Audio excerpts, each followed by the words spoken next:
right, a very good morning. Welcome to Morning Cafe. My name is Fred Indimuli najua kwa watu wa Arsenal.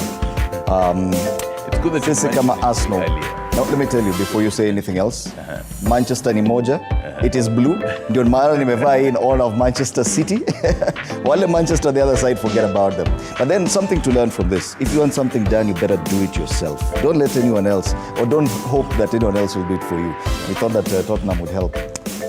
Anyway, moving on. Expectations. Yes. Anyway, karibu sana. This is a wonderful Wednesday right here. I'm yours truly, Stanley Nyaringita. It's about to be one of those days that will give you some tips on your relationships. This morning we talk about toxic relationships. What do they even mean? Sometimes unakosana na mtu and you start saying you're toxic. But what does it really mean? We'll be having experts right here telling us, and you can always be part of it and tell us your experience. Have you ever been in any kind of a toxic relationship? And how does it even feel? How do you even exit? Because your word toxic, nafikiri may change meaning. Everything is toxic. Because I know you're just toxic. You're toxic, you know. Nilikuomba pesa, you're toxic. Toxic. Oh yes. Coming up later on, we discuss much as the whole fish farming and all that. But then this, before that, state of the nation.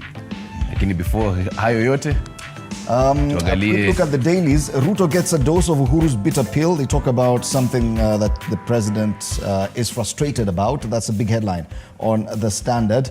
On The Nation, counties face cash crisis as MPs clash.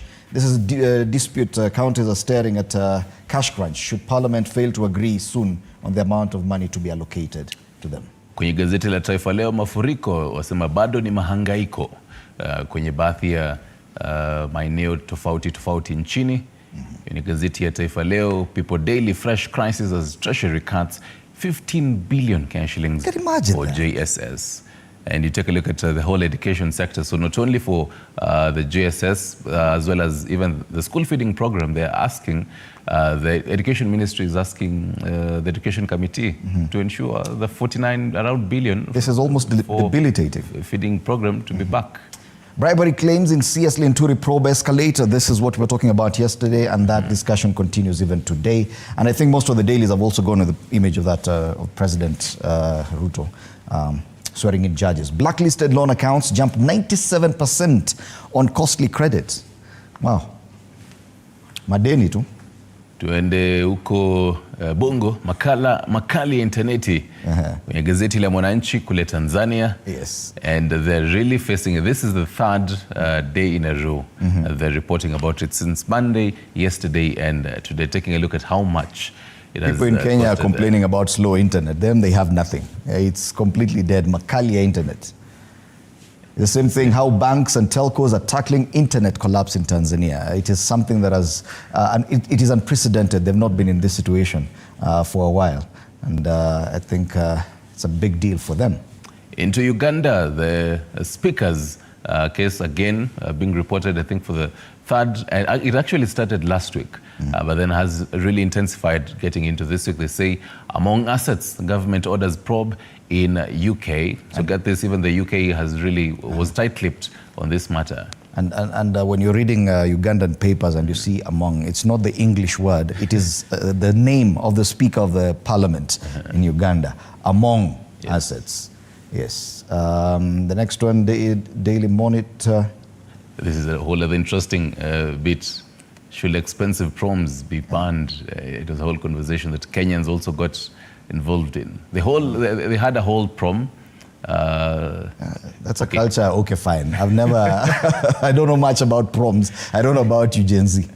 So proms basically is when, let's say, the whole final year, and you decide to wear take someone out. Yes, you invite them and all that. I tell you. UK tight-lipped on Anita Among alleged property. This is a speaker. This is the one called Among. Yes. So for you to understand that headline. There's a big story in Uganda this morning. But back home, there's a piece of news that's developing in Kimende area. Yesterday, the Kenya Red Cross announced that there had been a landslide around Kimende area. That's along the highway. That's the escarpment along the highway between Naivasha and Nairobi. And so far, the latest update by the Kenya Red Cross is that the area has since been cordoned off. No casualties have been reported yet, but there's still a number of people who are unaccounted for. So it is a site of rescue operation somewhere in Kimende, where a landslide occurred last night. We'll be linking up with our reporter Fantas from Kiambu later on this morning for an update on what exactly is happening in that area. Once again, this is a piece of developing news that a landslide occurred last night at Kimende area along the highway between Naivasha and Nairobi. That's the escarpment area around Kimende. Just how big or how vast the damage is, we're yet to know because it happened at night. No casualties reported yet, but quite a number of people still unaccounted for. Yes. So I will be getting an update. These updates we're only getting from the Kenya Red Cross. Members of the media are yet to gain access to that area. The area has since been cordoned off, but our reporter Fantas will be heading there in a short while. All right. I was trying to take a look at how the situation is like before. So some hours before, this whole place was a bit red, but it seems as if the area has started to ease off. The Nakuru-Nairobi road, it was a whole red right now, yellow, meaning traffic has started to move. So that is how the situation is looking like, or that Kimende area. All right. Yes. Probably we continue just taking a look at the transport traffic situation in Nairobi, and let's go further down. Yes, since we are on Waiyaki Way, let's take a look at this. This is Kijabe and all the way into town. All right, so Nairobi is here. Somewhere Past, here. Kikuyu heading so northwards, yes. Yes, so Waiyaki Way is looking good. So far, so good. Nothing much to report. Thika Road 2 is looking green this morning. Kiambu Road is looking green as well. This is Mombasa Road, and at Gateway Mall, a bit of a slowdown there, but nothing much to report. The transport traffic situation today looks fair, being the third day of since the schools opened. This has been the problem. Jogoo Road, since schools reopened, quite slow. And around this area, remember that quite a number of schools are still reopening, so a lot of movement, especially as students head back to school. So this is Landis Road next to Machakos bus station. You can see it is still slow, so probably people are busy trying to gain access to the bus station for their travel. Jogoo Road, meanwhile, looks busy as usual. Nothing out of the ordinary, though. This is a usual look for Jogoo Road. Thika Road and Pangani is looking fine. That Muthaiga interchange, it's okay, so nothing much to report about. And that's the traffic situation this morning. All right, let's take a look at the weather and see how different parts of the country are looking like. We'll take a look at Nairobi as well as Kiambu. Nairobi, 16 degrees Celsius. And they say the whole day, sunshine, getting into some dry conditions for today. Some sunny intervals, temperatures as high as 26 for today. That will be into the evening. But right now, as you wake up and all the way to the midday, some good temperatures of 24 degrees Celsius.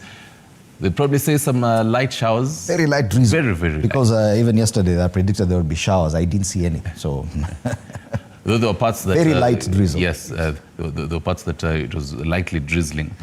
And that is how things are looking like, seeing precipitation of 5%. We do expect to see the same probably in parts of Kiambu as well. And I mean, yeah. That's the same? Yeah, almost the same temperatures as high as 25 degrees Celsius. And getting into the evening, it will probably be one of those, not too cold because the day is actually Friday. I mean, we'd see such temperatures now into midday, 19 degrees, 18 very degrees. warm, very warm at night, yes. actually. 19 is even 20 degrees Celsius. That's high for an evening. So yes, it's getting warmer. Oh, yes. So, I mean, really just telling us, what are we expecting when it comes to this whole warm conditions? That is how things are looking like for today. When you take a look at what to expect getting into the day, we do expect Azimio's PG and a couple of highlights on the whole Azimio and what they will actually be having. Right now, though, let's get into the newspapers' headlines.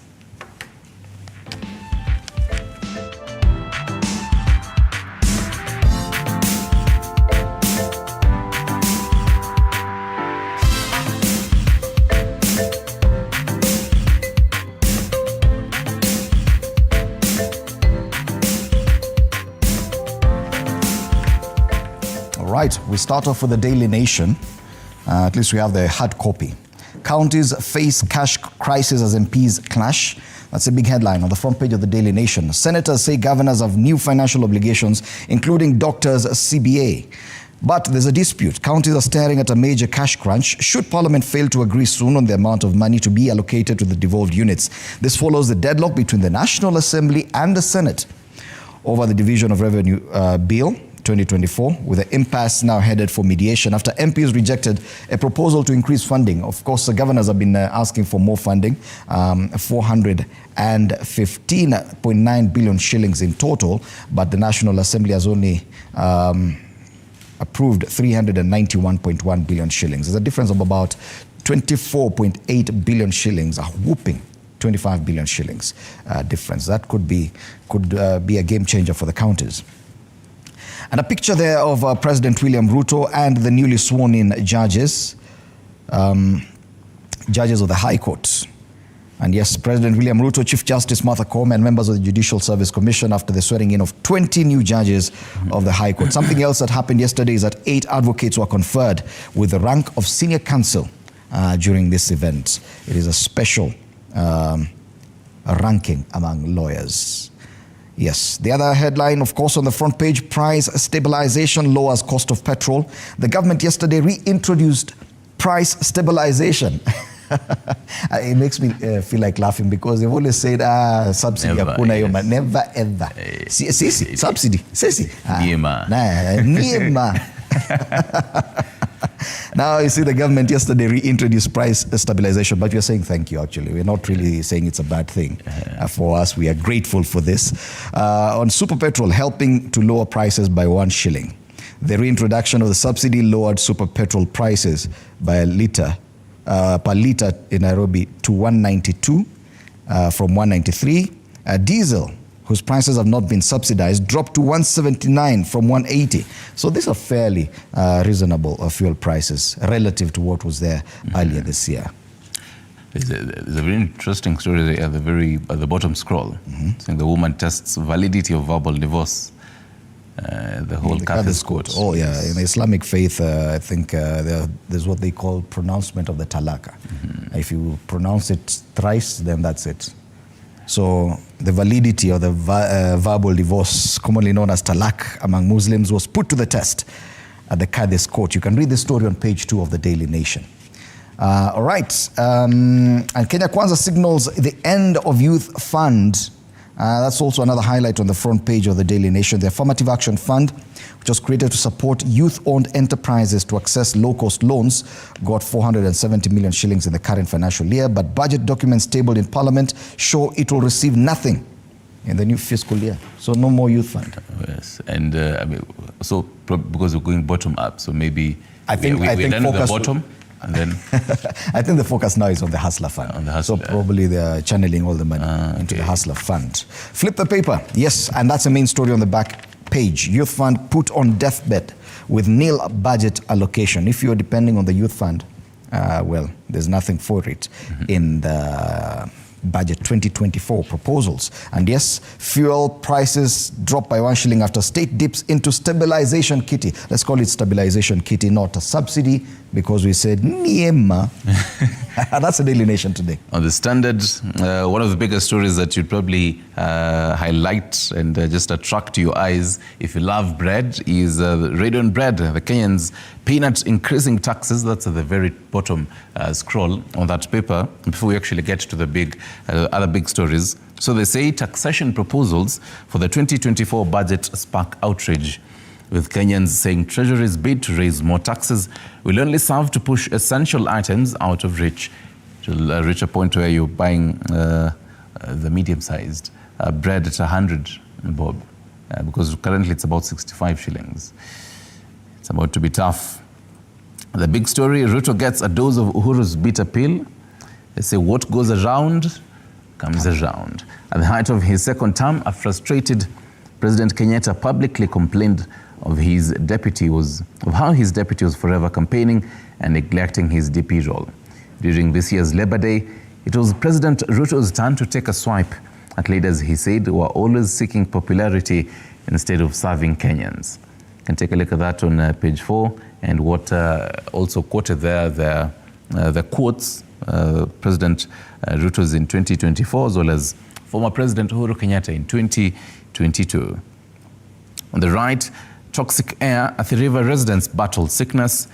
The respiratory and other ailments are plaguing residents of estates in Athi River area of Machakos County, which really has a huge population of people working in Nairobi, owing to the air pollution that has been blamed on manufacturing companies, quite a number of cement companies there as well. And this, I mean, not only even Athi River, but as well as Kitengela, parts of Kitengela. Is that why people in Kitengela see a lot of dust? Just ask. I come from there, and you've seen dust. I have seen dust. I got acclimated to the whole dust. Nikazoea kunywa dust. Okay. So yes. Okay. On the very top scroll, exit doctors and alama ya dukuduku. Say nurses now demand 3 billion Kenyan shillings. Onto the business pages, 6 bank CEOs earn 787 million. Some boggling money there. Into international matters, Nan Cohen torches Trump. To the sports news, Semenya's legal battle on the last lap. Been a while since we heard from Semenya. Anyway, that's the standard for you. Right. On the Business Daily, blacklisted loan accounts jump 97% on costly credit. That's a headline on the Business Daily this morning. And they talk about more than a quarter of loan accounts in Kenya have been blacklisted by credit reference bureaus. Those are CRBs, in a soft economy where costly credit has pushed thousands of borrowers into a debt trap. Wow. Data from the CRBs reveal that 7.65 million of 29.72 million accounts, million accounts, were in default by the end of December, up from 3.89 million in March last year. That's the state of credit market in Kenya. And this, they're saying, is a 16-year high, non-performing loans. The other headline, state signals end of youth fund. We've talked about that on the Daily Nation. Other highlights, reintroduction of stabilization cuts petrol prices by 1 shilling. Mimi Nijikute. BetSafe exits Kenya amid rising taxes. Bakita schools sued over 21% fee increase. Wow. A fee increase in St. Bakita school has sparked a court case with more than 1,000 parents accusing the management of the private school of raising the charges midway the year. And finally, M-Pesa deposits fall 10 billion shillings in 6 months. People, and you remember, yes, people stopped using mobile money because of a threat that KRA would actually track that. Plus, businesses also stopped using the pay bill and till numbers because of that kind of anxiety. But that's a Business Daily today. From BD, let's take a look at PD. People Daily, they say fresh crisis as Treasury cuts 15 billion cash shillings. This has to do with matters education. And talk about capitation for junior secondary schools slashed, even as teachers stage protests against the TSC. Refusal to employ them on permanent and pensionable terms. That is on page 4. On the bottom there they have junior secondary school teachers from Nakuru who are demonstrating on the streets demanding for better pay. So they vowed not to return to work until their demands are met. And this is really going to put a strain on the whole CBC curriculum and how it's faring on it actually for this term, for the second term. The highlights on the right. Picture there, Mudavadi, the Prime Cabinet Secretary, saying, our fight for Raila's AU job is on course. And well, because Sunday was Mother's Day, they focused on that there. I just had to grow up. Teen moms, resilience and growth. But to other matters that have been the biggest conversation this week, starting at the top, MPs demand probe on Linturi bribery claims, and picture there, about 5 million, allegedly 5 million cash shillings each, and you wonder vis-a-vis what you paid and the 5 million. Is 5 million, is it too little or too much? For who? For me? For the MPs. Oh yeah, I don't know. Or rather for you. Well, 5 million, I can think of a few things I can do with that money. But yes, the threat, or rather the issue of bribery especially of members of the National Assembly. Talks about a lot of things and paints that house, which is supposed to be august. That's why they call it august. It's an honorable house. Then when you talk about bribery of members, honorable members, it is probably the worst picture you can actually paint. It takes away the whole conversation that was there. The initial conversation was fake fertilizer. Now people have moved on to bribes. So the initial other conversation that was brought up was ukiachwa chika, it matters love affairs, and then now how stories change. Yes, briberies. So now the whole, no one is really talking about the whole fake fertilizer scandal, talking about now bribery claims. Anyway, into the coast now, and they say why coast leaders want miraa banned. Oh yes, ni kama watu wa coast wameanza stories za jaba sana. All right. The coast leaders are like, relax. Yes. On to the Star. We have the Star. The same conversation. Bribery claims in CS Linturi probe escalate is a big headline. Same story, what's happening in Parliament as the Azimio MPs want twin probe by Powers Committee, anti-graft agencies. Meanwhile, Chepkonga and Njendi deny allegations, say vote was along KK and Azimio lines. The story is on pages 4 and 5 of the Star this morning. Once again, down there, still on the front page, pictures from State House yesterday, where 20 judges of the High Court were sworn in. Another story highlighted on the front page, governors protest amid looming crisis over county cash. I think we saw this on the front page of the Daily Nation today. And that's the Star this morning. Right. And I think that Taifa Leo, yes. Mafuriko bado ni mahangaiko.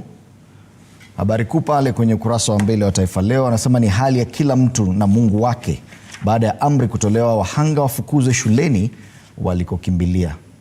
Yes, with the reopening of schools wanasema ni kilio, wengi waathiriwa 400,000 wa mafuriko wameachwa kusaga meno kwenye baridi huku misaada ikikauka.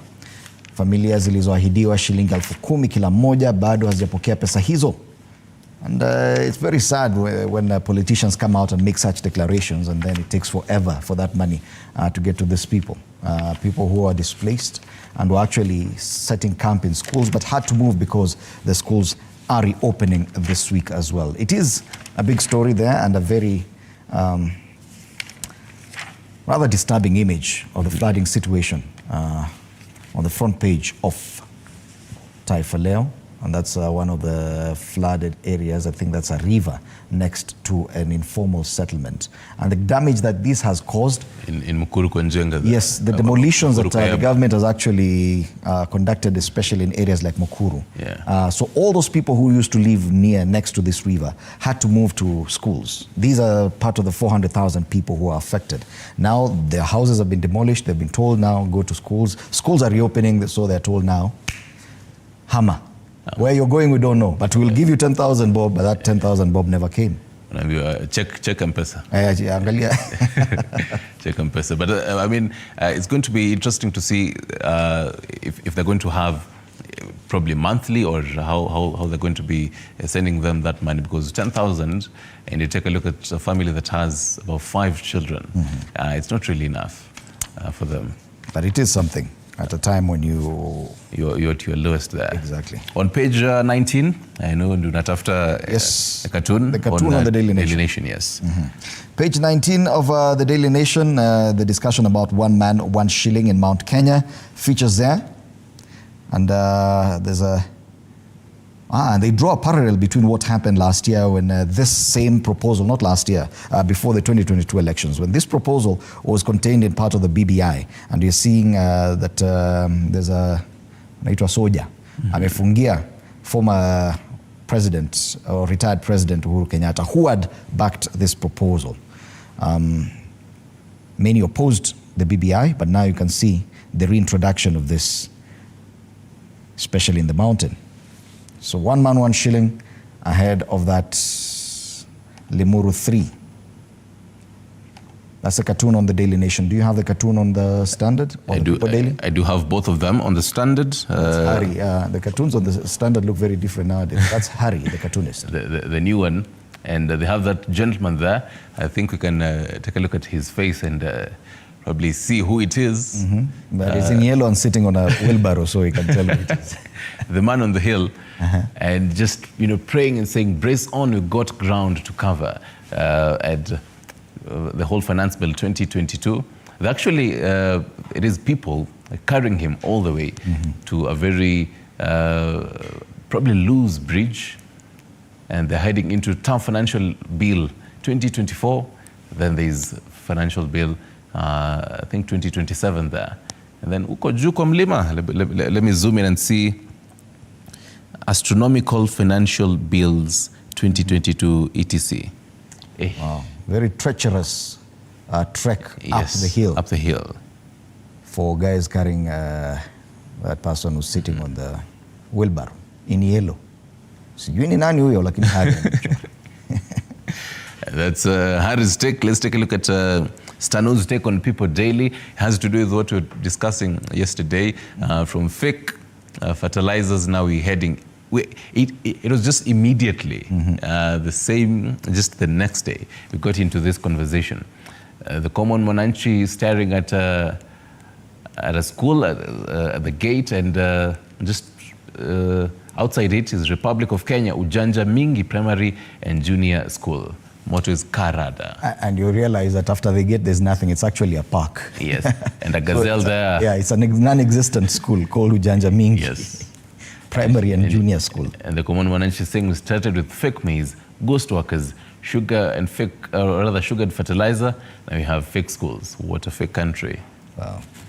I think he forgot to add promises as well. Yes. Wow. That's the situation in the 254 this morning. But tusijali, bei ya mafuta ilipungua by 1 shilling with that reintroduction of the stabilization fund. Kindly note, it's not a subsidy, it is a stabilization fund, because we said subsidy we can never call it subsidy. So it is a stabilization fund, but it's really helping. Oh yes, or if you prefer stabilization kitty. Yes. Interesting. Well, those are the headlines this morning. We'll be looking at them with my panelists later this morning. We'll be with economist Professor Fred Ogola, as well as Senator for Tana River, Danson Mungatana, in studio. Do stand by for that conversation. And of course, you can be part of it through our social media on X at TV47 News and on Facebook, TV47 Kenya. My Twitter handle, or my X handle, it sounds funny when you say my X. My X handle is at Fred Indimuli. You can tag me on that. And Nyaringita _ that is the state of the nation right there on what is coming up, all that we've been taking a look at. But then matters toxic relationships, we'll also be tackling that later on. Judith Ngerechi, wellness coach, as well as Richard Ziwa, Zimbalist counselor, as we discuss that bit on toxic relationships on the same, just trying to really figure out, I mean, you're saying in your times, toxic relationships had a whole different meaning. Comparing to right now as Gen Zs, we have a whole different Everything is toxic. meaning. I just think you're a toxic generation. Wow. Okay, I withdraw that. Ini machungu you are good people. You're good people. Ini machungu ya Arsenal kupigwa. We are good. Ini machungu ya Arsenal losing. Well, tumeanza vizuri Nyaringita. Tulikuwa tunaelekea vizuri. Tumeshika, mbona waturudisha pale? Anyway, time now for us to take a break. Do stand by for a lot more right here at TV47. You're watching Morning Cafe.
right, and as we always do right here on Morning Cafe, it is time for State of the Nation, a discussion about the main headlines and what matters to you. My name is Fred Indimuli. Welcome back.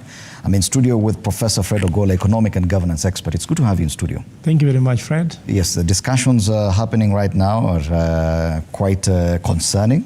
Yes. And I want to refer, unfortunately, we do not have a physical copy of the Standard, but they have one story on the front page about some of the taxation measures. I do have, and I'm referring to the e-paper. Yes. Raid on bread, that's what they call it. Kenyans paying at increasing taxes. Taxation proposals for the 2024 budget spark outrage, with Kenyans saying Treasury's bid to raise more taxes will only serve to push essential items out of reach. The story is on page 5. It's been given quite some coverage there. And they talk about financial experts warning that Kenyans will be left with less disposable income after tax hikes. And they say that Treasury should have considered outcomes of the Finance Act of 2023. It has been a big discussion point, those two items, what media has been able to pick out from the Finance Bill 2024. One, the introduction of VAT on bread, and the other one, an introduction of a new motor vehicle tax, yes. The 2.5%. But I think more concerning is the bread issue. Yeah. And I don't know what your assessment of this is. You see, the president has got this economic philosophy, if any, he has, that you need to tax the middle class to feed the bottom. Mm-hmm. That you get from the middle to go take to the bottom. But it's an economic misnomer. As an economist, any time the middle suffers, the bottom suffers more. Mm-hmm. So, for example, if you earn 20,000 shillings and more of it has been taxed, what happens is that you stop doing some things you are doing with the money. For example, if you had a house help, or for example, you had 2 of them, you reduce to 1. If you used to go out twice a month for dinner with the family, you cut to 1. Now, in the restaurant where you usually go for lunch or dinner, there are people who are employed there. What will happen? The employers will discover that there is not people coming to eat from the restaurant, they're going to retrench. So whenever a middle class suffers, normally the economy suffers. And let me give this analogy. Fred, I'm sure now I've come here, I've already gone to the gym. I woke up at 3 o'clock, went to the gym, and people go to the gym to build muscle. Let's say chest, you want to build biceps, triceps. But if you don't have a strong back, you cannot be able to lift anything. Mm-hmm. Have you seen, when you have a back problem, even moving hands becomes very hard. Mm-hmm. So that's the fulcrum of the economy. Middle class is the fulcrum of the economy. In fact, in the US, any president who makes the middle class suffers never sees the next term. If you make the middle class suffer, you make the economy suffer, because that is the fulcrum of the economy. So I saw some things circulating with the president saying that I am protecting the weak by pushing the strong, which means that I'm getting money from the middle class or the upper class and putting that money in the lower. It's an economic misnomer. Yes. And I believe that bread is seen to be food for the middle class, but this is not now. A long time ago, wheat, sugar were food for the rich. But now, when children want to go to school, for example, even in a village like, let's say, Ugenya, Siaya, or in Kiambu or Kerugoya, you pack bread with some blue band, you put for a child in a package, they go to school. Now, if you increase taxes from now, bread is moving from around 65 shillings to 75 shillings. That 10 shillings difference can make it now become difficult. And then also, we used to have, let's say, ngwashes. You could have sweet potatoes that you could give a child. Look at what has happened. Floods have ruined most of those things.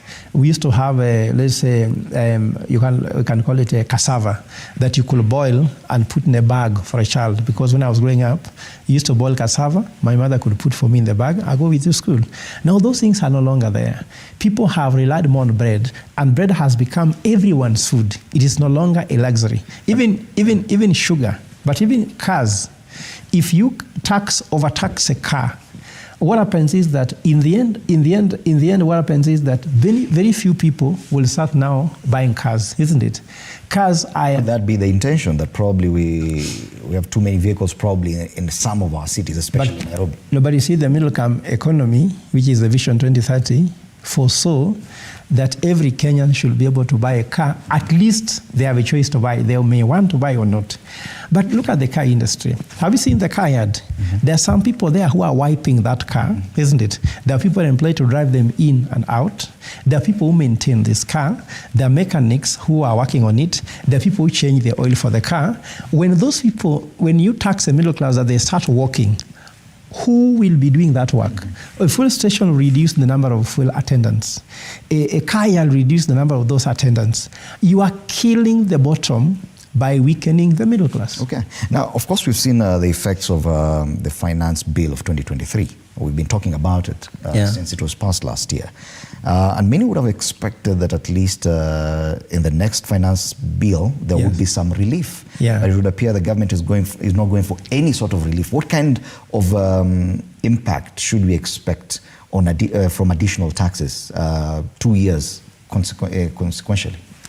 Fred, have we had a friend that has one method that he uses for everything? Mm-hmm. They say if you have a hammer, you assume everything else is a nail.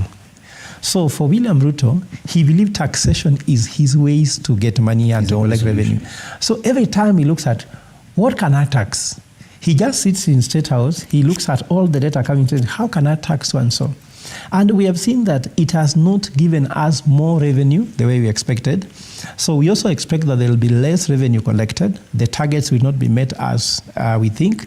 And then we shall go now to borrow to do that. Look at, now they talk about the issue that they went and borrowed to pay the Eurobond so that the currency can stabilize. So how do you borrow at a very high interest rate?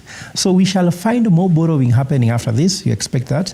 We expect that Kenyans are going to buy less of the luxury goods. For example, you'll just be concerned about basic needs. You won't buy luxury goods. If you want to buy a headphone, you won't be able to buy a phone. You'll be now cutting costs. So there are Kenyan businessmen and women who are selling those luxury goods. What are they going to do with their families if people cannot buy those things? So an economy cannot be isolated that this is the middle, this is bottom, and this is up. Economy must be looked at in a holistic manner. So I can foresee that the revenue won't be collected enough. I can foresee that some people will reduce jobs. For example, last year after the Finance Act, we are losing 289 jobs per day from FKE survey.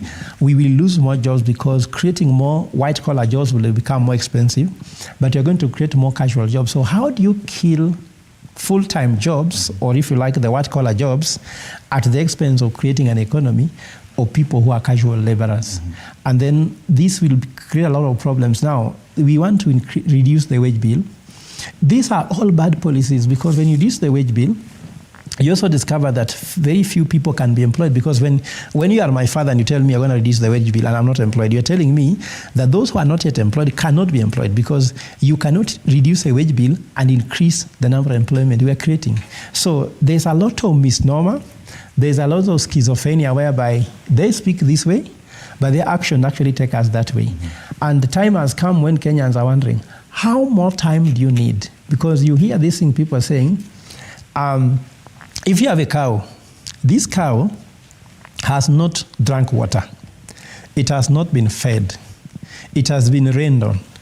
It has been flooded on. The cow has been washed away by floods. And then you continue milking this cow, and you're putting nothing on the cow's mouth, and you're kicking this cow. You are insulting this cow. Are you expecting milk? In my culture, you give the cow napier grass and some water, and somebody is touching the cow, rubbing the cow, pleasing the cow as you milk. That's how the milkman gets milk from the cow. Let's focus a bit on the motor vehicle tax. And I think most Kenyans have been interpreting this to mean that owners of personal motor vehicles will be the worst affected. But there are businesses that use vehicles constantly. Matatu circles, buses, and transport businesses, Uber drivers and all this. Even taxation on that could have a resultant effect on people who do not necessarily own cars and just commute. See, I've told you, You know, some people are driving taxis on behalf of the owner. You go to the airport. You also go to tour companies. You go to taxi companies like Uber, but also private drivers who are employed to drive. So if you have a fleet of very many vehicles, you'll be looking at, even matatus, you'll be looking at your operating costs and discover it becomes very high. So what will you do? You'll start cutting on the people who depend on those vehicles. So jobs will be lost. At the same time, business growth will be slowed down. The business climate will also go down. So all these measures the president put in place does not work. But remember, before that thing of motor vehicle taxation, there was another very serious proposal which is also on the way. Do you know, Fred, that you've been told to get a new number plate? And when you get a new number plate, you're being told that you pay 3,050 shillings for a new number plate. Number plates are made of aluminium. So they take your aluminium number plate, then they just put like a flag on it, then they return you back your number plate and charge you 3,050. So if changing that is just 50 shillings, means the government is taking 3,000 shillings from every Kenyan. So assuming there are 50, let's say there are 20 million cars in Kenya. Take that one, multiply by 3,000, look at how much money, billions of shillings. So what I'm trying to say is that somebody sitting in State House just looking and saying, how can I make money? But let's forget about this money. My main question here that Kenyans need to ask, where is this money going? Because if you are taking more money, we should see more government services. But I think to be agreeing that it will not necessarily result in better collections by the revenue. Yes, but even if that, then why are you doing it? When you take that money from me, because you can get it from me, forget about those who will be losing their jobs. Why are you taking this money? Because when you take the money from me, I mean, I'm employed today, what services do I get? When you get out of your house, you discover there's no security. You get out of the house, education has collapsed. For example, junior secondary school teachers are on strike, isn't it? Today, as I speak, laboratory technicians are in town with the demonstration because they were not put in that MOU that was signed, isn't it? So which means healthcare has collapsed. And there's a medical doctor. Imagine if you're a medical doctor, there's no medicine in the laboratory, in the pharmacy, isn't it? Lab techs are on strike. What are you doing? Because you're having a patient who cannot be diagnosed in a laboratory and cannot get medication. You become a manager of death because you have to manage your patient to death. The patient is lying there in bed, no diagnosis can be taken in public hospital, no medicine which can be given, but here you are being overtaxed. So the question is, what is this money doing? Interesting that you raise that and you use the example of what's happening in schools, because the headline of the People Daily talks about a slash of about 15.4 billion shillings on funds intended for the junior secondary school. This same budget proposal that is looking to increase the taxation even on bread and motor vehicles is the same budget that is slashing funds by 15.4 billion shillings. That's debilitating for schools that are already suffering. Junior secondary schools is the same that is facing the crisis where intern teachers have gone on strike for lack of payment. What effects do we feel, do you think will have on the education sector? We're talking about more taxation, better services. But that is the opposite. More taxation, worse services. Where is this money going? And if you look at an economy, when Kibaki became the president, I was among the economic advisors. That's why the day Kibaki was being buried, was given a funeral in Nyayo Stadium, I was live on television from 6 to 4. Because Mudara had been asked to get an economist who was asked to go to the studio to explain Kibaki, the economic strategist. And he said, call Fred Ogola. When I went there, I was trying to explain how did Kibaki use just education sector only to turn around the economy. When education sector, before the budget we have now, education sector normally the highest spender in the budget. It means that it is so crucial. Do you know why even there was pressure that you cannot keep education sector closed? Remember during COVID? Because imagine if teachers are not going to school. Do you know how many pens are bought in Kenya every year? And if people are selling pens, if they are not opening school, do you know how much you suffer? How many books? How many rulers? How many mathematical tests are being bought? if you just make education sector lucrative, you go far. And why I'm believing that the president needs really serious advisors, let's take you to a country like Australia. In Australia, $19.8 billion come from education as an export. Have you seen, if you walk in this town, you see, come study in Australia, which means that Australian economy has gone to invest heavily in education, educated their citizens very well, have the best teachers, they are well paid, and therefore somebody will come from Kenya to go study in Australia. When that person pays money to Australian education, university and the rest, that money is foreign exchange. For us here, we are struggling foreign exchange and we are mismanaging a sector whereby education sector in Kenya can employ very good, well-qualified teachers, well-trained. People can come from Uganda, from Somalia, from Tanzania. Make Kenya the destination for education. And when you have many foreign students in a country, you increase tourism because their parents will be coming to visit them. The spend in Australia in education tourism is 6.8 billion shillings, whereby the parents of foreign students come to visit them. And for me, it's lucrative that you can't kill education system. And even without looking beyond our borders, there are programs that the education sector runs, like the school feeding program. And it would appear that the entire budget for that, and this is MPs, in the Education Committee have realized that the entire budget, 4.9 billion shillings meant for the school feeding program, has been done away with. What kind of effect will this have on schools in Kenya now? Again, I would describe this thing, first of all, in a very good economic term. There's what they call shrinking role of the state, meaning that the state is shrinking what it is doing to the common man. At a time when they're taxing. Yes, you are overtaxing them, but your role in their life is reducing more and more. So I would propose, see this in comparison to what's called a welfare state. A welfare state is whereby the state has more services to the citizens. And that's why in the Solomonic economic model, which I have here, we have proposed that Kenya needs to be a welfare state where everybody's welfare is looked at. And now, if you remove that money, 9.8 billion shillings, isn't it? 4.9 billion. 4.9 billion. School feeding program. Yes, now. The entire budget has been done away with. Forget about just the people eating that food, isn't it? But talk about the farmer. For example, in Mount Kenya, where there are the people who supply that food to schools, isn't it? You go to Rift Valley, the farmer. How will the farmer make money if you are cutting on that? Because when those kids will go into school on empty stomach, whenever someone sleeps on an empty stomach, the government does not get money.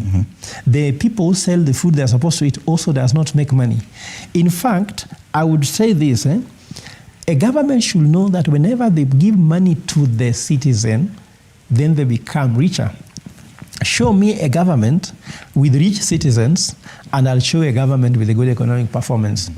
But show me a government with poor citizens, and I equally show you a very poor government. Because if you go, for example, to Kerugoya now and distribute to people 6,000 shillings each, if, let me say, for example, for school feeding program, by evening, we'll all be having 6,000 shillings. But you know they're going to pay using M-Pesa, isn't it? Have you not collected money in terms of some revenue? They are going to buy food which are taxed like bread, isn't it? So these things were by thinking the more you hold money to yourself, the better you are, but you're going to run an economy of very poor people. Do you know poverty index has increased with the Kenya Kwanza government? With all those taxations, poverty index has gone up. There is also what has gone down, which is called the alternative income. Because now, if you used to run a kiosk, and for example, an M-Pesa shop or some kind of shop that you are running on the side, and taxes are killing you, you cannot be able to employ the person who runs the shop, you close it down. Or a taxi driver. Some people are employed, but also have an Uber job where they give somebody to work Monday to Friday, or maybe Saturday to Sunday, they also come in as drivers to do. I've met some ladies who have carried me in Uber. She tells me that when I leave work at 3, I use my car registered for Uber, so that by around 8 o'clock, I have made something like 3,000. Then I go with him to subsidize my salary. She tells me, Fred, I cannot drink because I leave work, I pick my car. That very car I use for driving, I register Uber. So as soon as I reach 4 o'clock, I'm now on the system. I drop, let's say, 3 or 4 people or 6 people in between 4 p.m., because that's when people are going to work, up to 8 or 9, I make some money. Now, if you tax vehicles, you tax all the payment systems, you are reducing those people's revenue. And then when you take those revenue, you're not putting them in their children's school. You're not putting them in hospital. So my problem is, are we spending this money unjustifiably? Are we using our taxes well? So we need accountability. But there's also the issue of debt that the government has come out and said, okay, fine. Yes, we are cognizant of the fact that we need to do more with the taxes, but there's an issue of national debt, and we have no choice but to repay the debt through these taxation measures. Probably we are being a bit too harsh on government, that probably even with the continued taxation measures, progressively, we may get to a point where the government is now able, a bit more stable, to provide the services that we seek. No, Fred, I can tell you with all absolute, let's say, facts, that the issue is not debt. We have gone to court as Linda Jamii. Official debt for Kenya, according to revenue, according to appropriation by Parliament, is 2.1 trillion. Now, Treasury says that official debt is 6.8 trillion. State House says it's 11.98 trillion. And we have said, where is the truth? If you go to Kenya Revenue Allocation, Commission of Revenue Allocation, they would put this figure around 7 point something trillion. So who is right? Is the Parliament right? Is Treasury right? Is a Commission for Revenue Allocation right, or State House right? Remember, there's a lot of illegal debt we are paying. Whenever you hear William Ruto has gone to Japan and come out with 28 billion, have you ever seen that money? Where has that money actually gone? Do we know whether that money came to Kenya or didn't come to Kenya? I think we need someone who will come and audit, and that's why I've always discussed with Okiya Mtata and told him, we need to amend the constitution, because Treasury should not sit under the presidency, so that when Kenya is borrowing debt, Treasury will ensure there is accountability. But here, if a head of state can even go to another country, even without CS for Treasury, and he borrows money, how? How do you borrow money without your CS Treasury? Okay. Who is accountable to the money you are borrowing? So according to me, debt is not the issue. The issue is our expenditure. Revenue has never been an issue. The issue is that you're overspending. Look at now, we are reconstructing State House. We have added the budget in the one for State House, entertainment. We're expanding State House to entertain more people and bring more staff there. Look at the president had added somebody, deputy State House controller. Kibaki never had one, he was effective. Uhuru never had one, he was effective. So we are seeing a ballooning expenditure in the executive, because the executive takes most of the expenditure, but we are not seeing government services coming to us. And there should be a relationship between adding more staff and government services being received by the citizens.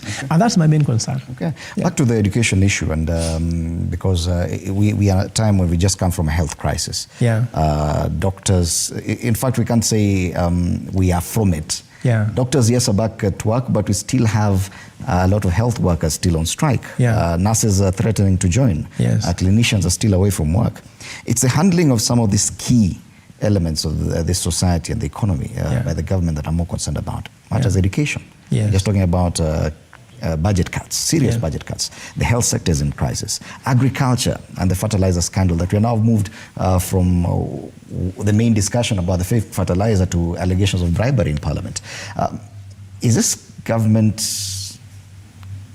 has this government got its agenda right? No, the software was wrong from the beginning. When the software is wrong, you can't download anything. They have been asking for more time, but what they are doing, after we give them time, they come out with another thing that kills us more. Like, since they came to government, they are coming with these tax measures they put in place, but they have never thought about government services. And Fred, let me distinguish between economic growth and economic development so that you understand what you are talking about. Economic growth is growth in GDP, mostly measured by how many revenue we can collect, isn't it? But collecting revenue is one thing. But economic development is putting that money into education to increase the transition from nursery to primary to junior secondary, to secondary, and to university. Is that happening? No. Uhuru promised us 100% transition, and it was happening. Now, what is happening here? And 50, 51, 52 plus 3% of students in high school failed. They could not go to university. So the transition is not happening. Healthcare. Are you putting money in healthcare so that Kenya can access more healthcare, more affordably, more reliably, water? Do you know why even we are having floods in Nairobi? We're having flood because of unreliable water supply. When there's a lot of unreliable water supply in a country, what happens is that everybody is trying to look for their own solution. In Karen, they have stopped working in a water company. They are sinking their own boreholes. They interfere with the water table.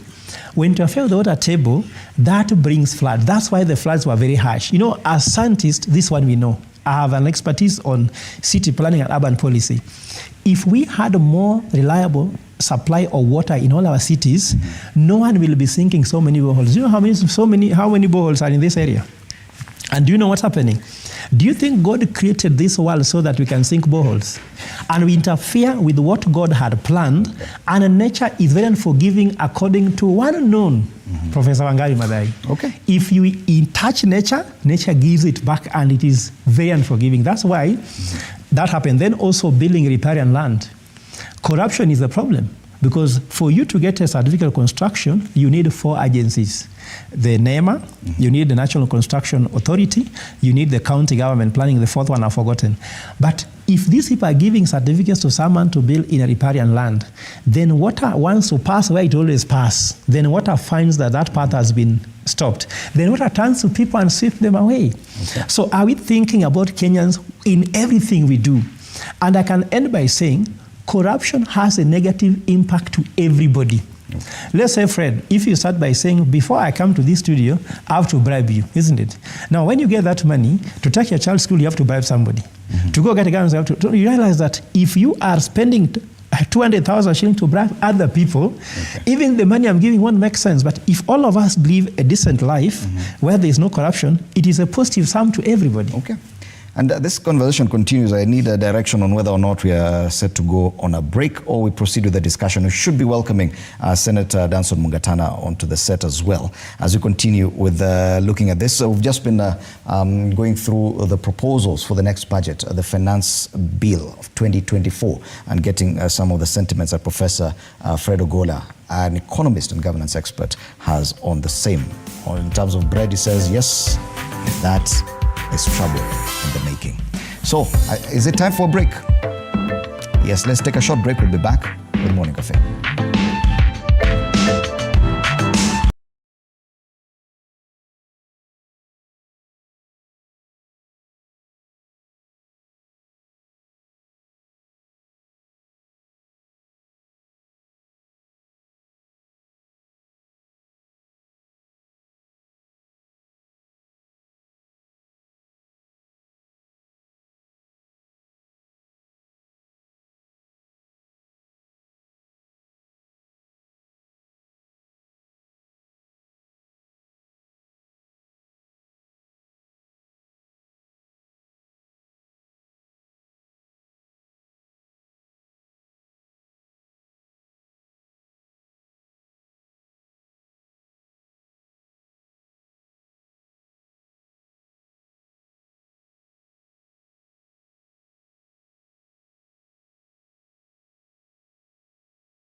Welcome back. You're watching Morning Cafe with me, Fred Indimuli. This is TV47.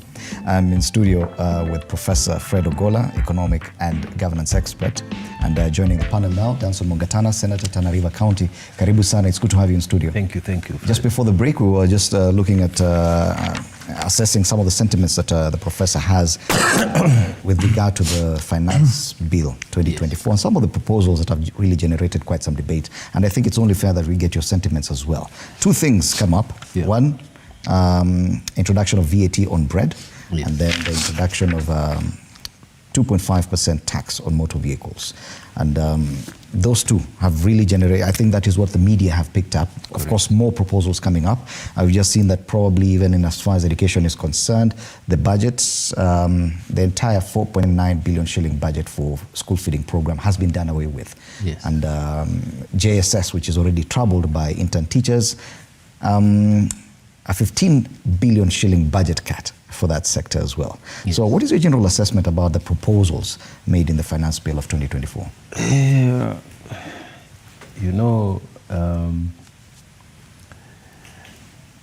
Legislation has a process. And for those who are familiar with what happens in the lawmaking process, you know that first of all, the relevant cabinet minister, if it's in agriculture, if it's in roads, whatever, he comes out with a white paper, the policy paper, which he discusses in cabinet, which he then brings as a proposal to the government, to the national parliament, if it is a tax measure. Mm-hmm. So when it comes, a legislative proposal is a bill, so it comes as a bill. That is a legislative proposal. It's not law. Mm-hmm. Okay, so it goes through first reading. First of all, publication, then first reading. When it goes through the first reading, it means now it is for consideration. It will be then ordered by the speaker to go to the relevant committee. Mm-hmm. What? Because the constitution makes it mandatory that we must have public participation. Mm-hmm. Okay, so I wanted to just say that 2.5% tax on vehicle, the members of parliament in the budget committee also drive vehicles. Yeah, VAT on bread, the members of the committee also eat bread. Mm-hmm. You know, JSS reduction on the budget, the members of that committee, most of them are young people, and they are still either giving birth or they're educating children. They are not past that age. Mm-hmm. So they are all affected, just like us, you know, who are not going to be sitting to consider those measures. So I just wanted to say, first of all, commend the media. They have done a good job, you know, when they make the noise, people get aware. Because sometimes, you know, legislation passes and people don't know what is going on. And that is a concern that there's a trust deficit when it comes to the conduct of the Houses of Parliament, especially coming from the Finance Act of 2023. Yeah. A lot was passed that was punitive to the general Bonanchi, and some members who voted for the same later came and said, oh, you know, we didn't go through the entire document. Correct. And probably we may have passed some things that were not necessarily good for Wananchi. And that's the concern, that Wananchi are seeing trouble coming, and if at all members of Parliament and the Senate as well do it as they did last year, it means that it's just more pain for us. No. Let me just take it from where I left it. You know, media are doing a good job highlighting some of these issues. But whatever they're highlighting is not everything that is there. So I wanted to say that for media, they'll probably pick the difficult issues or the things that have a direct impact on society. But I wanted to encourage any person who really wants to debate this matter to read the entire bill. Because what happens in budget making process is that it's a give and take. The amount of money is limited, yeah? So everybody is taking, and when you take here, it cuts here. When it cuts here, it takes here. When it cuts here, it cuts here. That is how budgeting is done, and it is a very difficult process.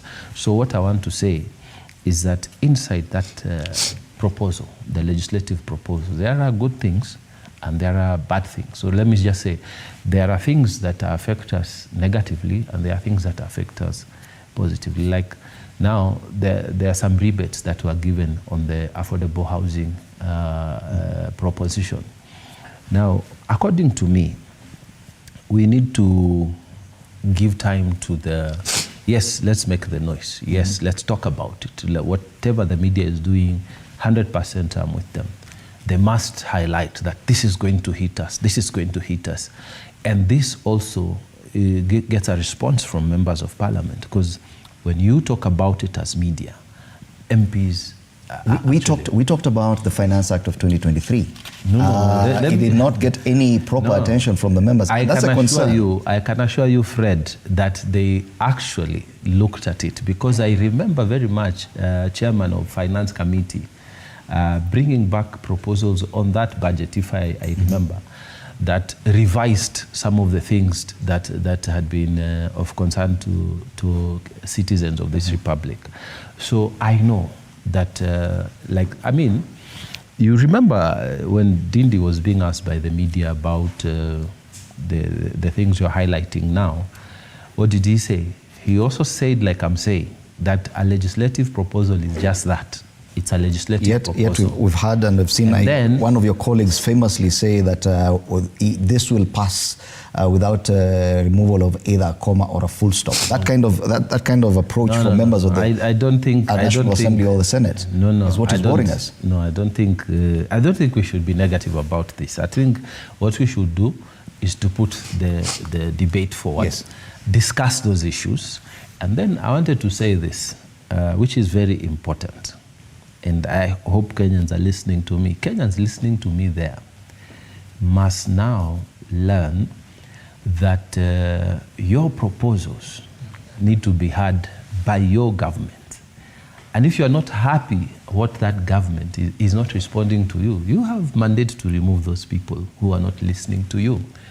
Don't talk like you're talking now, and then 2027 you say, no, Mgatana is my tribe, so I don't care, I will vote for him. But so it is also an indictment on the Kenyan voter.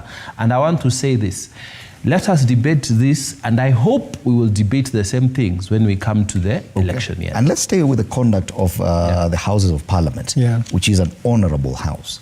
And what we are seeing from there, and I talked about the trust deficit, that Kenyans look at the House of Parliament and there are more questions than answers. You look at some of the dailies this morning, and the Star, I think, has captured it, that issue of bribery allegations against the House of Parliament. In the issue of this motion, yes, bribery claims in CS Linturi probe escalate. The senator here says Kenyans watching Parliament should be able to recall some of the leaders, including members of Parliament, who do not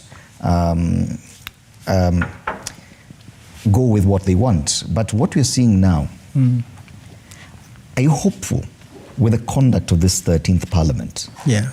Seeing what we've seen from the Finance Act of 2023, which was really debated, and going forward to this, even given the conduct of what they've just done in the past few days?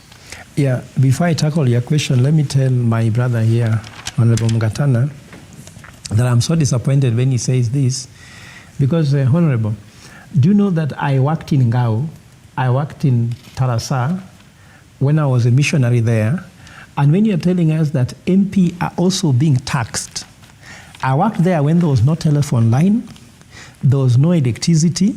Even for someone to call, they used to come from those Orma villages, with Pokomo villages, to come and make a phone call from the parish, not Tarasa Parish, Catholic Church, which is just at Tarasa town. I know it. I worked there. Even there's a clinic there. Let me tell you, so when I became a member of Parliament, we brought in electricity when I served there. So just wait. My point. I'm just educating you, because that's my village you're talking about. My point is this. My village has power, my village has electricity, so when you're talking, check your facts. No, I'm saying that in those days, and my facts are correct. My facts are correct. I'm trying to say, when you tell us now that member of Parliament also has vehicles, you compare yourself to a family I know in Tarasa called a Daifu family, where even to take a child to school in Tarasa secondary school was a problem. Now you are trying to compare yourself with them. and you are a member of parliament who actually earns one of the highest earners in this town, then you are telling Kenyans that we are also paying like you. And you have the right to go to parliament and increase your salary at will. And that all of you will agree. I think this is a misnomer. Last time after they passed the Finance Act... I think Prof is deliberately misunderstanding. When I give you that example, Prof, I'm trying to tell you, we live in the same country. Fred, you have to protect my point. I'm not going... There's not going to let Last time, let me give facts. Let me finish. Listen, Prof. After the Finance Act was passed... Prof, you have to listen to other people. You cannot take my statement, misinterpret it, and apply it. When I'm saying that we are also living in the same country, that's what I'm saying. But I also think we're... That's what I'm saying. I also think we're... What I'm trying to say here, Fred, after the Finance Act 2023, it's on record that members of parliament went and give themselves some cushion against the salaries. It's a fact, it's on table. So I'm saying the people in Mungatana's constituency like Ngao, isn't it, like Tarasa, do they have power to go to parliament and cushion themselves against the inflation that will come from taxes? They don't. But we are talking about members of parliament who have that luxury. Look at what has happened now, the fight between now Senate and member of parliament, where Senate went and increased more money to counties, isn't it? Do you think Wanjiko, Onyango, Tieno in the villages have chances to increase how much money is going to them? So that one I don't agree. Secondly, the thing is that the process is talking about is flawed. Why? Because Parliament said they never read it. If Parliament did not read the full Finance Act 2023, isn't it? And the process that Parliament should read and review, and the people who had got the fiduciary responsibilities to read and review and be able to make changes are themselves confessing they didn't, then there's a problem there. Thirdly, we have too many members of Parliament, 300 and above. Even the time taken to review this does not work. That's why we're proposing to introduce them. And also a disappointment here is, which I think I'm going to tell Senior, I'm very objective. I want to urge the opposition that they should have a retreat with the Finance Act. Read it as entire opposition. Come up with a very concrete proposal whereby when they come to the floor of the House, they are meeting Kenya Kwanza who have already done their PG meeting and they know what they want from the Finance Act, isn't it? But for them, they are coming disorganized, whereby the same point, different members of opposition have different positions, and then they take advantage because they have less number and they are not actually marshalling the numbers. So we want this process to be foolproof. And I one day want to find a day when Kenyans who have been appointed in the government of Kenya Kwanza, realizing that the bus is not going in the right direction, can resign in protest and said, I don't agree with how the economy is running. I am in this government, I'll resign. But it seems that what is inside this bus is so nice that even if he is going to hell, hell is still good for them. But Kenyans do not enjoy the benefits of that economy, and therefore we have to think that a state has to know that state officers are agents. As agents, you have to run. Let me talk. I'm finishing. You have to run the state. Let's allow the professor, then I'll give you time. No, but he's just talking alone. I'll give you time. Or I go. I begin to talk. I will not heckle you when you're talking. No, allow me to talk. The state officers have to know their agents who run this state on behalf of the citizens. And therefore, they have to run the state in the interest of the normal mwananchi rather than their own self-interest. I'm very disappointed with you, Prof. First, I'm wondering, you're a professor of what? Economics or what? Yes, economics and governance, yes. No, because you can't talk like that. When you have a Senate that is saying, let us increase money to the counties. The members of parliament have passed a bill. Unless you're not familiar with these processes, if you're not, don't talk about them. Because the process is very clear.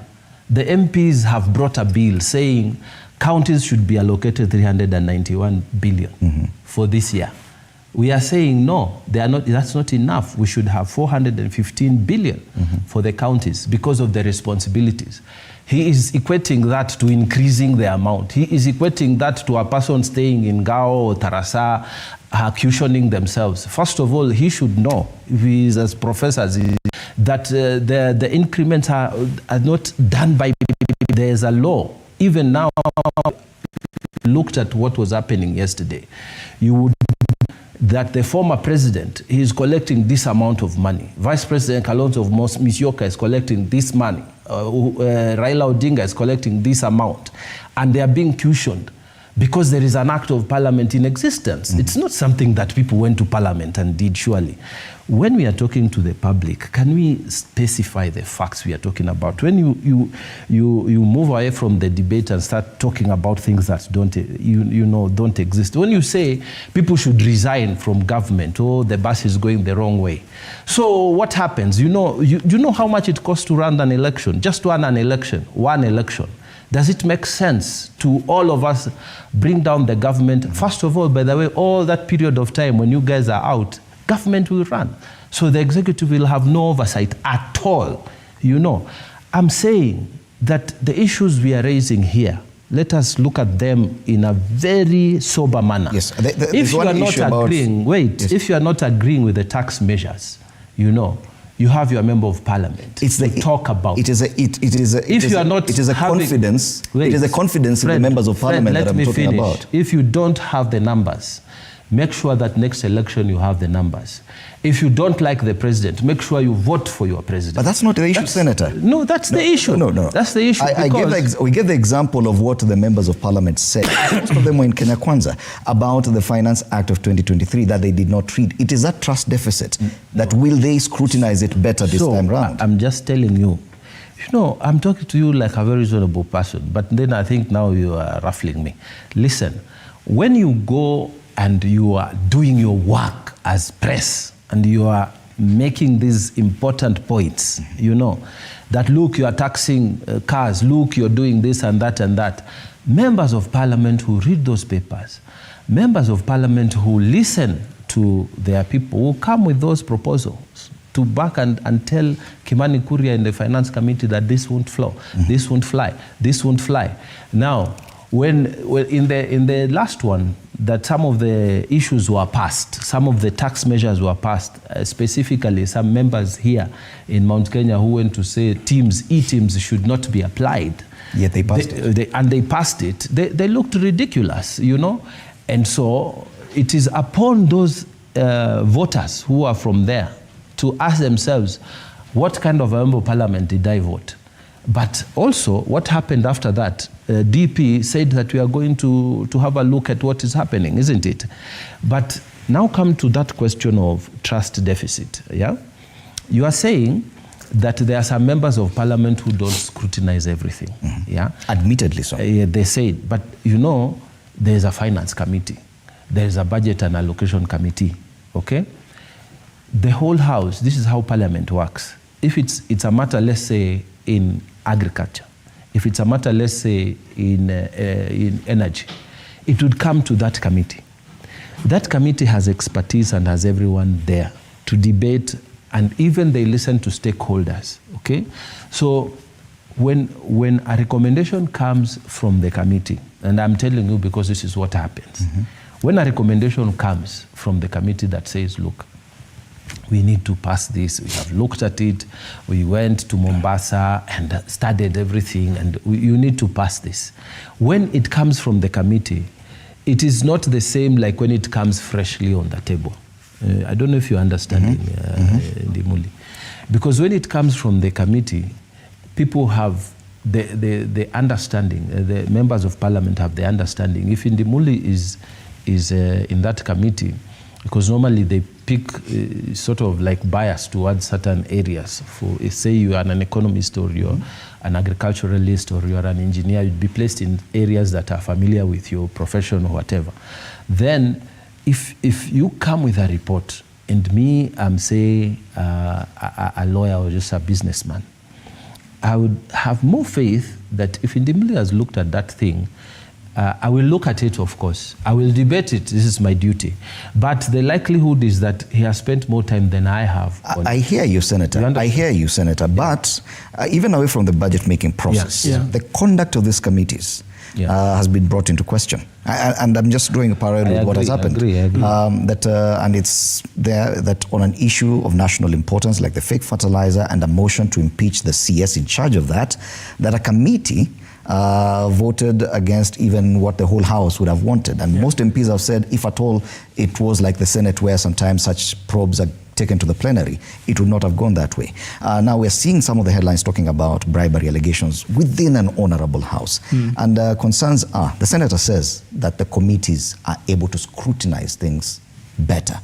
Do you have confidence that smaller teams can actually do it? I don't have confidence because members of parliament who call themselves honorable members, actually they are horrible members. Because horrible in this sense, 149 members of parliament vote to impeach a CS, and a committee reverses it, and it succeeds. 149 out of 390. That's a significant percentage if you talk about even the voters who voted them. And for me, I believe the process he's talking about is flawed.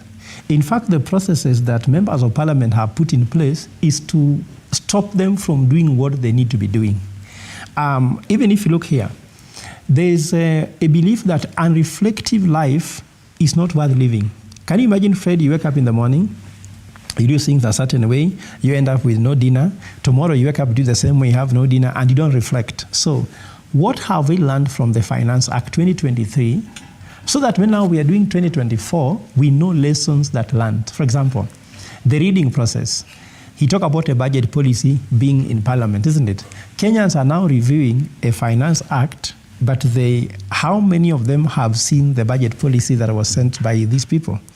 Of course, they're telling that everybody needs to read, isn't it? But you see, for them, they are paid to do it. Kenyans are not paid to do it. Kenyans have no resources even to do public participation. For example, when they took the Finance Act Budget Committee in Hilton inside airport, how many Kenyans can pass through that security system and take a paper to them? They gave us an email.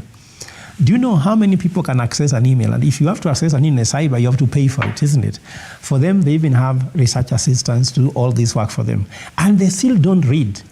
So if Kenyans who do not even have research assistants, have no resources, how much will they read if the people who have even the resources to read, paid sitting allowances to sit down and read, are not reading? Okay. So according to me, my brother here has to accept, because I don't like things of attacking people, asking me which profession I am. I don't do those things. In fact, I don't engage myself in what is called in philosophy, argumentum ad hominem.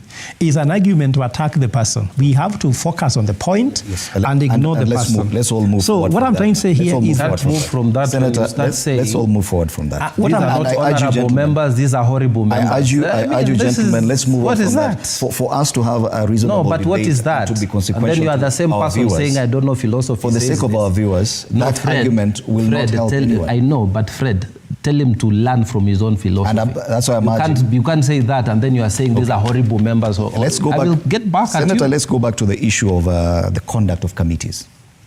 I want to answer that.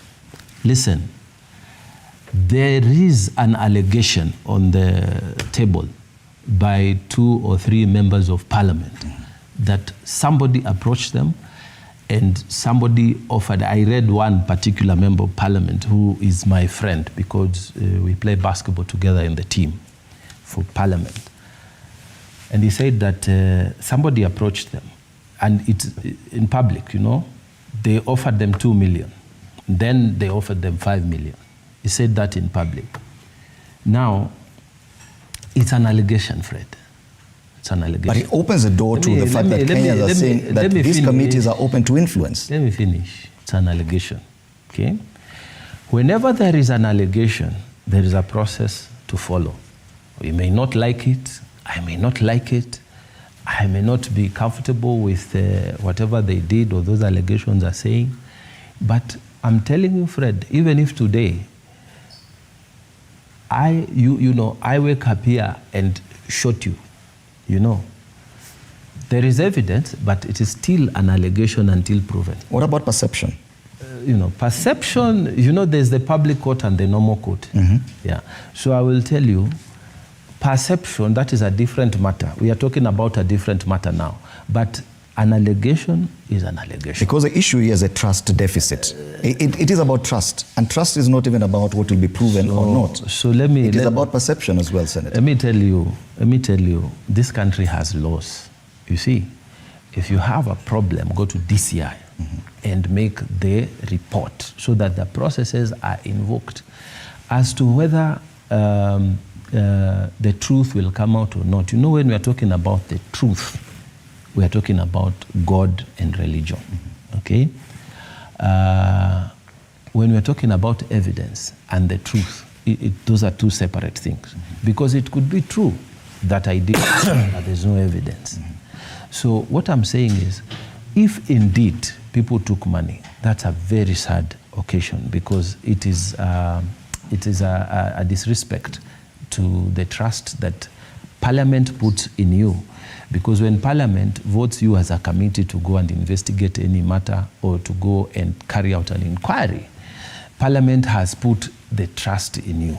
So if you went there and subvert that trust, then we have a problem.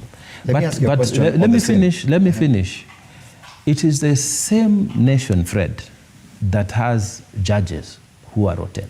The same nation that has police who are rotten. The same nation that has teachers who are rotten, has lawyers, has doctors who are rotten. So let me make this point, that Parliament is a reflection of the society we live in. Okay. So if something has happened that is very bad there, we cannot, cannot stand. As an insider in Parliament, we cannot stand here at the Senate level and start saying, at the Senate level, you people are so bad and we elected Senate level, you. Which is different. When it came to impeachment of some governors, there's a committee way and there's a plenary way. I'm made to understand that in the National Assembly, it's a bit different. Yeah.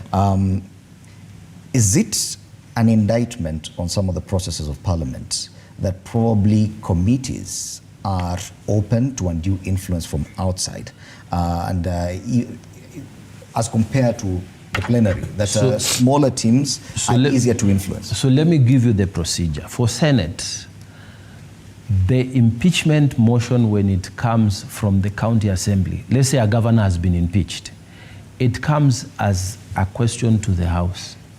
And then the Speaker will have to agree with the members of the House, whether it will go to plenary, whether it will go to committee. That is how Senate does its impeachment. So then there is a motion that is debated in the House, because the Speaker cannot make a decision. It is put as a question in the House and a motion is debated. That motion, members of the Senate will say, we agree we should set up a committee, or no, let us go to plenary. And then the processes follow. Now, for Parliament, the National Assembly, they don't have that. It's only committee. They don't have that. Their process, I think, is an old system, and they, in my opinion, they need to amend that process. So you feel that a committee sometimes is open to influence? No, I'm not saying that. I'm saying that since it's a decision of the House, let the House itself make a decision whether they will do it as a committee, whether they will do it in plenary. Because sometimes, let me give you an example, like if it comes to Senate, and the whole question about that impeachment and whatever is arising, say, from the way some procurement was done related to nuclear or whatever, something that is a bit specialist. And we know in the House, there are some senators who are very good in procurement matters, in matters energy. So we would rather, in that kind of thing, maybe nominate a committee that is a bit knowledgeable. Okay. But when it is a general thing, this guy is a thief, that this guy has done this and the other, maybe all of us want to have a feel on it. That is the thing that they don't have in National Assembly. National Assembly, when it comes, it must go to committee. Now, focusing on the issue of that fertilizer scandal and the impeachment process, are you satisfied with how that process was conducted? And do you feel that probably the processes are designed to fail at the National Assembly level? Yeah, Fred, because we've been talking about recalling leaders and holding leaders to account. The question is that they said that there was no substantial evidence to implicate the CS, isn't it? Who provided the evidence? The petitioner, I guess. Who is the petitioner? The motion. So when the members of parliament were voting, 149 of them, so 149 members of parliament were very wrong. Should these members of parliament go back to parliament? If they misled the country, in fact, it was like breaking news. Because look here, how many farmers borrowed? Do you feel that this system right now, what we've seen, it's not often that we get to see a motion of impeachment against any. Yeah, because first of all, it was not impeachment. I'm just trying to correct, because you are talking to the public, we are not talking to ourselves. They did not vote for impeachment. It was a motion for impeachment. It was not a motion for impeachment. That's what the media calls it. Look at the technical words. Anyway, that the was technical not even word a mention for censor. It was not a motion for censor. Let me give you the technical word. For please. It was a motion for what? I didn't interrupt with the Mheshimiwa for a long time. You're going Fred, wrong. now I won't take it. For the first time, You're going for wrong. the first time, How can you say it's a motion of impeachment? Okay. Fred, Just it's for not a clarification, motion it was of a motion impeachment. Fred, whatever it was a motion to agree whether the charges, not evidence, the charges presented should set up, whether Parliament should set up a committee of 11 members or not. It was not the impeachment. Okay. Yeah. It was a committee. For us, Unlike the Senate, you know. For us, we do not want to care about these technical terms, isn't it? All we know is that there were over 2,000 bags of fertilizer which were fake, and the person who faked them was supposed to pay the price, and they have not. Whatever you want to play with the jargons here in Parliament, what matters? It is the issue of trust. And my question to you was, do you feel like some of these processes in the National Assembly will never guarantee Kenyans an opportunity to actually remove or hold a leader accountable? Fred, the question is that the same processes before have impeached people before, isn't it? But since Kenya Kwanza took government, there is no single decision Parliament has made contrary to the executive. And that being a fact, it means that Parliament is not playing their part. Can you have 390 members of Parliament that agrees with one person all the time? There must be something very suspect here. So the issue is not the process. The issue is the people. And it's unfortunate when he says that all doctors in this country are wrong. He has said them, isn't it? Are rotten. He said all professors are rotten. He said, I never but now, said that. The question is, replay the clip. I think we are dealing here with a very. Where did we say? Where did we say? We're digressing. No, play the clip. No. My question is this. How can you say that? Why don't you wait for the point? My brother is a doctor. I'm also training. My brother just relax. My question is this, Fred. Engaging in Fred, you know, Mheshimiwa doesn't allow me to give my point. That is another discussion. Changing things. Fred, let me finish my point. An argument out of my point is this. If you are a member of Parliament or you are a senator, isn't it? And you see this rot in society, what becomes your role? So my role will be in Parliament. How can we clean the process? Because Kenyans want services. Imagine if a doctor who cannot be trusted is operating a patient and you are sitting here. Imagine a professor or a teacher who is not qualified is teaching your child. So the question is, the responsibility and accountability should be an issue here if what he's saying is true, because one who said them. And I want just to say that let us not blame the process, because Mchagwa Jembe sio mkulima. It is the people. We can always blame the process. That. And because of time, I want us to move on to but first of all, no, Fred. Okay. Nobody has ever been removed by Parliament, to my recollection, and I've been there for many years. Is it the process? So this is what I'm trying to say. He's saying that the same people, it is the people, not the process. I have just explained. What is so difficult about understanding? So is it the people or the process? Wait, Fred. I have just explained that in the National Assembly, you don't vote for impeachment. You vote to establish a committee to investigate. Senior, that is explained. Okay? I have just explained that is the process. And nobody, in my recollection, and I've been around, no minister has ever been sent away.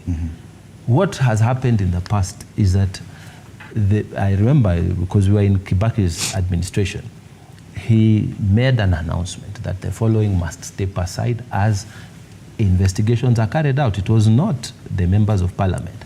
So the issue may be, as I've said, it is the process, not the people. Okay. And in the Senate, the process is different. That's why in the Senate, people have been sent away. But here, in the National Assembly, if I was a member there, I would now be looking at improving the process. Maybe bring a change in the standing orders so that they have the power, like the Senate, to directly send away someone, which they don't have. All they have is to vote on a committee. So I think... And because of time, I want us to move to one last discussion, which I think nikisema imegonga vyombo vya habari, and is what is in the cartoon of the Daily Nation, page 19. The discussion around the 1 man, 1 shilling, 1 vote. I know it's a discussion that's not really prevalent in other parts of the country. It is mostly discussed around the Mount Kenya region, but it matters to the rest. Bwana Mogatana, you come from an area that is more or less sparsely populated. Correct. And this debate, which the Deputy President has said he now advocates for this, he has previously opposed that kind of debate. But when it comes from the Deputy President, then we have to take it seriously. How do you think this kind of approach would affect the area you come from, if at all revenue allocation would go with this proposal, 1 man, 1 shilling, 1 vote? Okay, let me just say, I heard the audio and I saw the clip. He said he believes, he's a firm believer in 1 man, 1 vote, 1 shilling. Isn't it? That's what he said. I am also a firm believer in 1 man, 1 vote, and 1 square kilometer. Okay? So we differ completely. Okay. We differ, and I want to tell the Vice President and his advisors that unless he doesn't think Lamu County is important, Tana River County is important, Garissa County is important, Isiolo County is important, Turkana is important, Taita Taveta is important, Marsabit is important. Unless he thinks all those areas are not important, I think if he intends to be president of this Republic of Kenya, he is heading in the wrong direction. And he needs to be told in no uncertain terms that all of us listening to him on that day are very disappointed with him. And he needs to be forgiven, because I think he was in an area where he needed to get the claps. But the Deputy President... But I want to tell you this, that is not the UDA position. We have never sat as UDA to pass a policy which was being pronounced by the Deputy President. The Deputy President up is until 1 now man, has 1 been shilling, in agreement 1 with vote. the President. We have never sat as a PG to approve that. And if someone is talking, he's talking his personal issues. He's a deputy party leader. He is talking his personal issues, acting. And even if he is the deputy party leader for now, I want to tell you, he's not speaking for me. And he's not speaking for many people, including people from his own Mount Kenya region. Is this the first time he's coming openly? No, I want to say this. With the president? No, it's not differing with the president. He's saying his own opinion. And when you say your opinion, I mean, I'm free to say what I want. But it is not the official UDA position. It's not the official government position. It's not even constitutional. In the Constitution, we are all equal. In the Constitution, there is no discrimination. So you can say what you want. But politically, it is a dynamite that he is working on. Like the cartoon is for him to be having a divergent view from the mainstream Kenya Kwanza. Not just mainstream Kenya Kwanza. You see, when you are making those kinds of statements, at least call a parliamentary group meeting and say, no, now we want to change our thinking, so that you hear other people. Because if you go public, then I will also go public. I will tell you, Gachagua, you are wrong. What if today you discover oil in Tana River County and you've never built any road? There is no power there. There is nothing. How will you even go to exploit that resource? What will you... Today, we want to create high Grand Falls in the River Tana, and we want to do massive irrigation. That is part of our plan as a government. Yeah. Now, how will you do that if your approach is that, no, those areas that are sparsely populated, so how do you produce food if we say we are going to irrigate the land there? So from where I stand, Those are his personal opinions. And you totally disagree. And we totally disagree. And he must be told to his face that if he's looking forward to being a president with that kind of approach, he is going nowhere. Okay. Well, Prof, what is your... My take is that politicians are just looking for popularity, because in essence, it does not matter the issue of 1 kilometer, 1 vote. They don't make sense because kilometers don't produce food. According to me, in the Solomonic economic model, we propose to do a SWOT analysis of a region.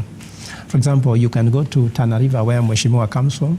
You can go to Coast, Mombasa, Kwale, Lamu, and look at what is the potential of the area and put money in those resources that can be able to grow the economy so that even Nairobi enjoys what comes from there. But this thing of 1 man, 1 vote, all these things have always been used for political reasons, because Gachagua is trying to look popular among Mount Kenya, because that was what Raila wanted to sell to Mount Kenya using BBI. And I think he has lost creativity, and he has just picked on what Raila was saying before, and now he's trying to spiral, because that was the agenda that was going to make Mount Kenya people to support BBI, the 1 shilling, 1 vote. But what I know is that we can always not look at things like either or.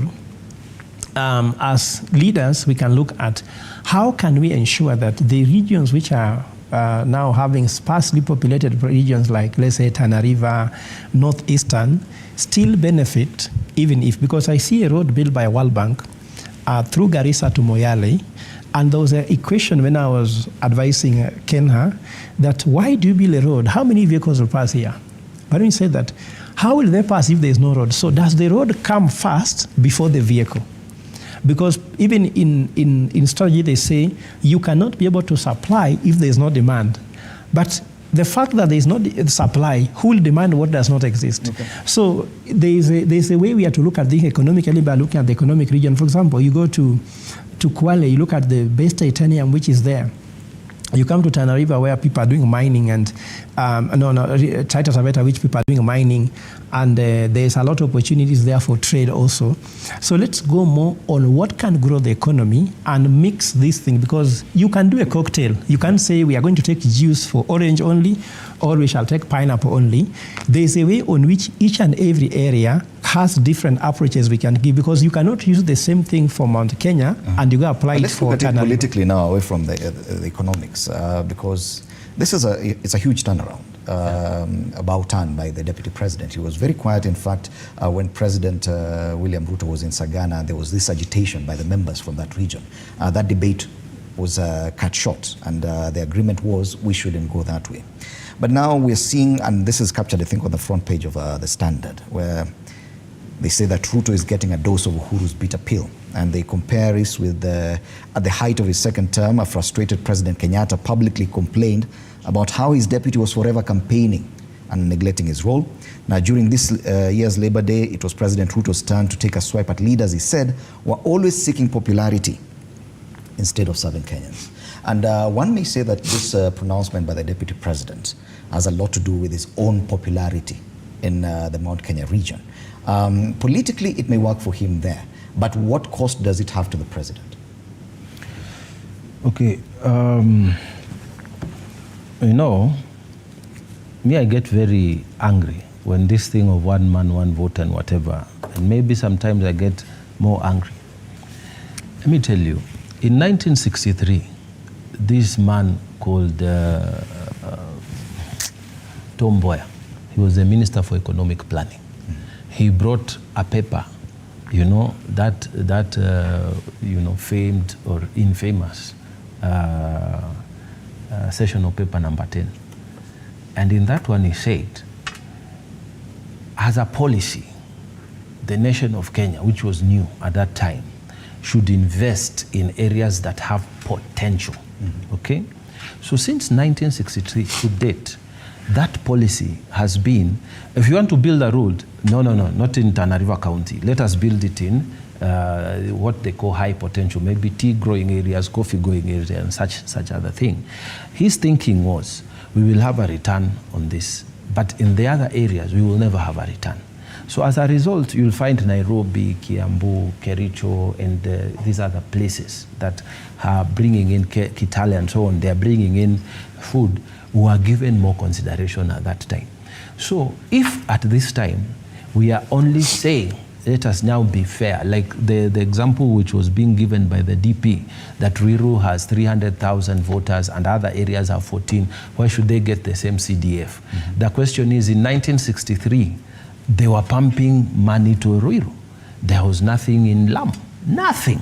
So if we say now, let us now be equal, so that eventually Lamu will, over time, come up, then what is wrong with that? So anyway, now going to your question, the political things. That you see, when you are in a market where people are selling fish, you want to talk about fish, okay? But when you come to a market where people are selling coffee, you want to talk about coffee as a political leader. Why? Because you want to be relevant to the discussion and to the issues of the people there.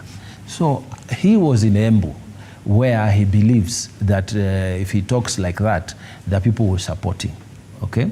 And maybe he will get cheers. But I think from where I sit, it was an unfortunate statement. Do you think the president was referring to his deputy? No.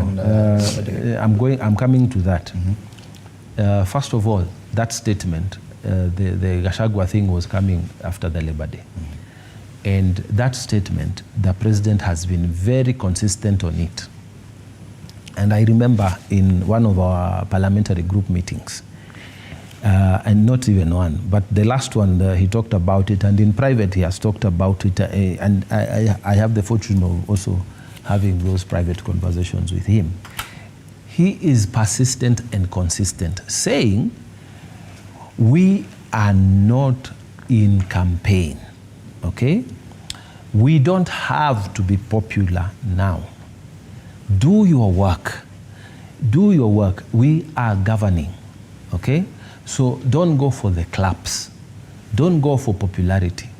Govern. Do the right thing. And he keeps on saying this. Do what is right. Okay? Now, like at that time when we were facing a lot of opposition from the public, from the opposition and whatever, they were saying, you are overtaxing, you are doing this, you are doing, but the president was very firm. He was saying, I need to pay off this Eurobond that was taken a few years ago. It is maturing. We don't pay, the country is going down. Everybody won't want to deal with us. Moody's, what will be downgraded in every sense of that word. So I need to pay. Now, this is where we are going to get the money from. And he paid it off. When he paid off, it started looking better. But at the time, the same things we sit and we say, no, boss, I think here... Is this a kind of popularity that the president was talking about, whatever the deputy president was seeking, probably? So his point has been very consistent, Fred, that when you are in government, sometimes you have to make hard decisions. What you have to do is to do what is right. Okay. The people in opposition have the luxury of lambasting us, saying, oh, the bus you're driving is over full, it has rotten tires, it has the driver like this, we need to stop it, we need in fact to take the bus off the road. Okay. But you are the driver, you are the one who knows what you know, where the pothole is, you know how much money the passengers have paid, whether there's enough fuel to reach us to Malindi, whether there is... But the president also needs the Mount Kenya region. If that is a debate No. And I'm asking you as a final question, as you make your very final comments, about 2 minutes each. Do you want to go first? Then let me go first. Okay. I want to say this. Running a government has never been easy. Doing electioneering is the easier part, okay? If I'm running to be president or a governor, it's so easy to hit on the sitting officer, the incumbent. But when you get in, you have your own challenges, and including the challenges that he had. It is so easy when you are not married to say, hey, this guy, how can he be leaving that beautiful wife, his children and what? The day you get married and you will meet that beautiful wife of yours, kumbe, outside she's so nice, kumbe ni kichwa ngumu. And when you are now processing your own divorce, everybody who is outside will be saying, what kind of a man is that? How can he live such a wonderful? So being inside and being outside is a very totally different situation. And we accept as in government that there are mistakes we are making and we will correct them. But being inside government is not easy. And everybody knows when you are doing politics from outside, it's easier than when you are doing politics from inside. If I'm the one in opposition today, I will have a lot of things to say against this government. But I'm inside. Yeah, but I'm inside and I know. But you see some of the... I know some of the difficulties inside. I am an insider. So when I'm talking, I'm not talking like the guy outside. Even the guys who are playing football, if you play football, when you're outside, you say, you should have kicked the ball, you should have, what's wrong with that man? He should be removed. But when you are inside, you will just run to the half line. You can't even breathe. Okay. So I'm saying running government is not easy, and we will make mistakes, but we have the best intention for this country, and I know the president has the best intention for this nation, and we will do the best. And this country, from where we picked it, we have made a better turn. Okay. Thank you. Thank you, Senator. Finally, Paul. Yeah, mine, first of all, it should concern anybody when your deputy president starts to disagree with you. I think the standards simply meant that William Ruto spent a whole second term of Uhuru Kenyatta not supporting him. In fact, Uhuru Kenyatta said, please get off the car. Come help us sort of COVID situations. He never listened. So he's trying to tell his friends, please, not be popular now, let's run the government. So you see, this is whereby in the church we say that if you don't respect your parents, even your children won't respect you. Mm-hmm. So just the fact that he didn't respect Uhuru Kenyatta as his head of state, it is coming back. And Gachagua learned with him. Gachagua is looking and saying, this guy was the deputy president, but I was saying he was not inside government. He could just start running two governments just like Uhuru Kenyatta was running. So it will be very unfortunate if that happens. So the question is, instead of bashing Gachagua, how can you find again alignment between deputy president and the president? Remember, I even put up a petition, a bill amendment that we should amend a bill so that deputy president cannot run for president immediately the boss leaves office, so that he can serve his boss wholeheartedly without ambition. In the US, there's just a gentleman's behavior that you don't run for election. No, Joe Biden never ran for election when he was with Obama. He served him until the last day. Then he had a cool-off period of 5 years, then came back. So this is what is now happening here. What does William Ruto need to do to ensure that he does not run a parallel government with his deputy president? Because it's not nice.